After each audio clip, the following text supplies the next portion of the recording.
Buenas, ¿cómo están? Estaba pensando hoy unos temas que van a surgir más adelante en algunas entrevistas, probablemente con Andreas May, eh, que es un científico de la evolución teísta. Eh, y pensaba también en un concepto que se hablaba ayer, o anteayer, no me acuerdo, en un retiro de matrimonios en el que estuve, sobre el que tengo algunas ideas que son interesantes, que son ideas mías, en realidad son ideas que surgen de la lectura de otros autores. Pero es interesante pensar la imagen de Dios en el sentido teológico como está planteada en Génesis, pero cómo está un poquito desvirtuada en la percepción cristiana contemporánea. Es decir, Pablo dice que Dios quiere conformarnos a la imagen de su Hijo, pero ¿por qué quiere conformarnos a la imagen de su Hijo? Porque la imagen de su Hijo es la imagen de Dios. ¿Y por qué quiere conformarnos a la imagen de Dios?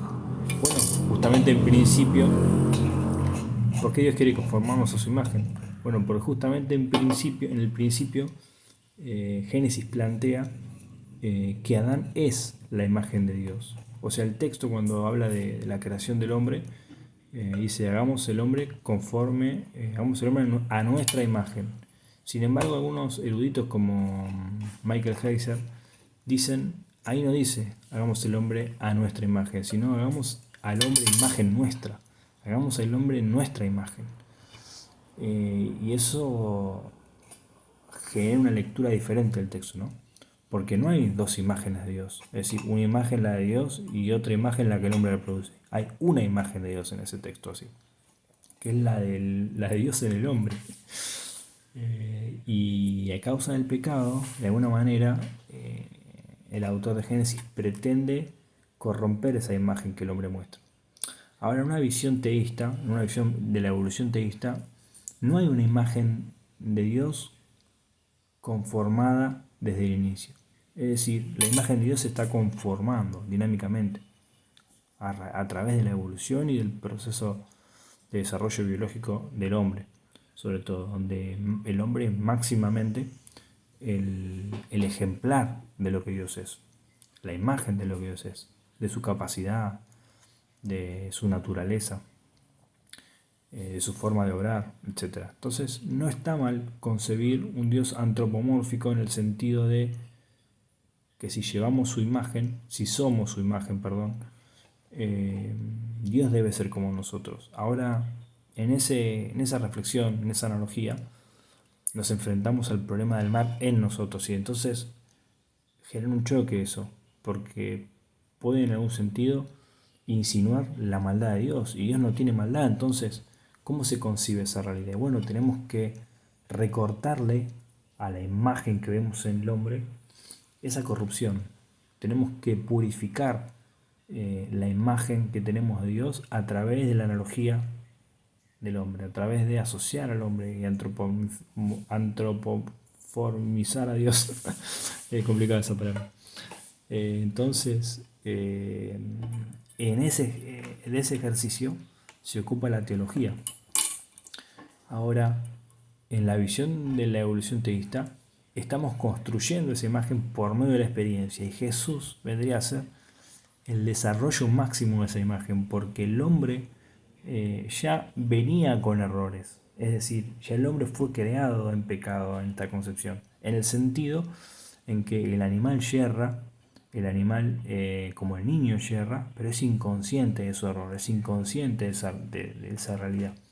La realidad del azar y la entropía preexisten a la existencia del hombre en la cosmovisión de la evolución teísta. Entonces, la muerte forma parte del proceso de evolución y es una parte necesaria porque hay que extinguir el error, hay que extinguir la maldad. Eh, entonces, en ese sentido, el mal tiene una función de parte de Dios en el mundo. La prueba, la enfermedad tiene una función de parte de Dios en el mundo.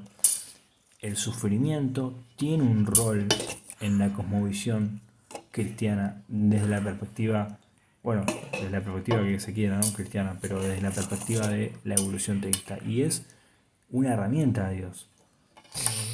Y en algún sentido, creo que se puede construir un argumento respecto del mal, una defensa apologética respecto del mal desde la perspectiva cristiana, un poquito más eficiente y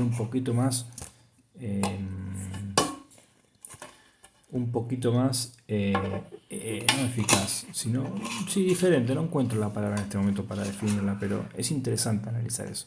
Y Jesús como mejor imagen de Dios, como más excelente imagen de Dios, como la imagen máxima de Dios, superando a la imagen que el Adán simbólico eh, llevaba de Dios, superando porque el Adán simbólico cayó de esa imagen, es decir, no la logró mantener. Obviamente no en la cosmovisión de la evolución teísta, pero sí en la cosmovisión eh, por lo menos del judío-cristianismo o del judaísmo primitivo, en el que el hombre había sido creado perfecto y había caído. Pero Jesús vendría a ser la evolución más perfecta de la imagen de Dios. Y es interesante que todo lo que se postula para Jesús, es decir, el perdón de pecados, Jesús tiene autoridad y potestad para perdonar pecados. Y sin embargo, y se asocia eso a la divinidad, porque Dios es quien realmente perdona los pecados. El hombre no puede perdonar a nadie. Pero Jesús, como hombre, se toma esa autoridad. ¿Y por qué lo hace? Bueno, y después, ahora lo voy a explicar, y después transfiere esa autoridad a los discípulos. Entonces les dice, ustedes van a tener, a quienes perdonen sus pecados serán perdonados, a quienes remitan sus pecados les serán remitidos. Todo lo que ates en el cielo y desates en la tierra será atado en el cielo y desatado en la tierra. Y todo lo que, bueno, así. Entonces le transfiere a sus discípulos esa autoridad, pero hay que verlo en el marco del contraste, ¿no? Es como las olas de la reforma. Las olas de la reforma no se ven aisladas, no se entienden aisladas, no se pueden entender, comprender aisladamente. La sola fe viene a raíz de una postulación católica romana de que hay que salvarse por el bautismo. La sola escritura viene a raíz de la postulación católico romana de la autoridad y de la verdad la tiene el magisterio. Entonces, ahí se puede comprender a qué se refiere con solo Cristo, con sola fe, con sola escritura. Y en este sentido es parecido. Cuando Jesús dice, ustedes van a poder perdonar pecados, y cuando Él perdona pecados, lo que está haciendo es contrastar cómo el perdón llega al hombre en la antigüedad. Y cómo lo va a llegar, cómo va a llegar el perdón del hombre, el perdón de Dios al hombre, en el cristianismo. Es decir, en esta nueva perspectiva judía que Él vino a innovar, ¿no? En el judaísmo llegaba a través del sacrificio de un animal. En el cristianismo llega a través del sacrificio de Cristo y se extiende por la predicación del hombre. Y los pecados son perdonados sin la necesidad de un ritual. Entonces ahí hay que ver el contraste, ¿no? Y esta evolución, este desarrollo de la teología, que es parte de la evolución y de la construcción de la cosmovisión cristiana, porque es un desarrollo a lo largo del tiempo, ¿no? Este pensamiento, esta innovación, digamos, en la soteriología de Jesús y del judaísmo, es parte del desarrollo evolutivo del hombre. Y cómo es el futuro a partir de este pensamiento del progreso, digamos. No necesariamente de un pensamiento progresista en el sentido político, pero en algún sentido sí, en el sentido del avance de la teología, en el avance del reino de Dios en el mundo. Salute, hijo. Y creo que... salute. Creo que el amilenialismo en algún sentido puede dar una respuesta a eso, pero creo que es un un tema a investigar. Y probablemente lo estemos charlando con Andreas May, que es un científico de la evolución teísta. Y es muy interesante, lo pueden buscar en Instagram. Así que nada, eso, la imagen de Dios, es interesante analizar cómo es el desarrollo de la imagen de Dios en la teología cristiana. Y el punto es que, al margen de cómo sea el futuro,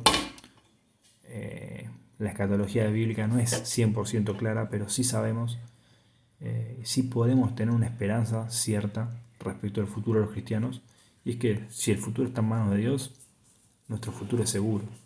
Y si nosotros estamos en la mano de Dios, ese futuro es seguro para nosotros, como seres humanos. Entonces, en ese sentido, nuestra fe es nuestra regla, ¿no? Es nuestra visión para el futuro, nuestra esperanza. Y Dios va a hacer de nosotros esa imagen que Él tenía pensada, esa imagen que Él tenía planteada, y la imagen de Cristo es la imagen de Dios como primero entre iguales. Es decir, vamos a ser participantes de la naturaleza divina al ser imágenes de Dios, ¿no? Y esto en la Biblia es claro, es clarísimo. Lo que pasa es que no está tan desarrollado, y los cristianos hemos reducido el mensaje del Evangelio a el cielo y el infierno, la decisión y el arrepentimiento del pecado. Pero bueno, es interesante ver que la realidad es multifacética, porque la gracia de Dios es multifacética. Papá. Qué linda torta que hiciste, hijo. Bueno, déjame terminar el videito. Déjame terminar. Y bueno, la cuestión es que con cumpleaños de por medio, espero que Dios pueda formar en nosotros esa imagen que hemos perdido, ¿no? Y podamos lograrla de la mano de Él.